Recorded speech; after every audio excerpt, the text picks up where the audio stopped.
Shqipëria do të përballet me Serbinë në mbrëmjen e nesërme për të vendosur përfundimisht se kush do të jetë ekipi që do të marrë vendin e dytë në grup dhe do të shpresojë deri në fund për kualifikimin në botëror. Vetëm pak minuta më parë, kombëtarea shqiptare ka zbritur në qytetin e Nishit për të qenë gati për ndeshjen e nesërme.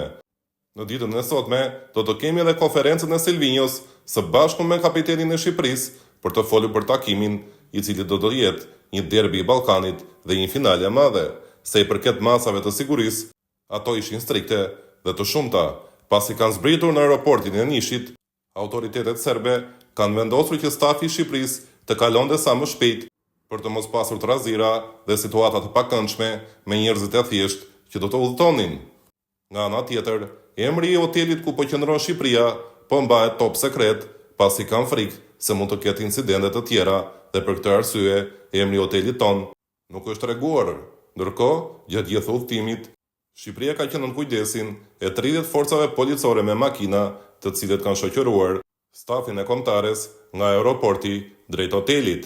Gjithashtu, forca të shumta policie po qëndrojnë edhe në hotelin e kombëtares, pavarësisht se njerëzit edhe nuk e dinë në Serbi se ku do të qëndrojë kombëtarja jon.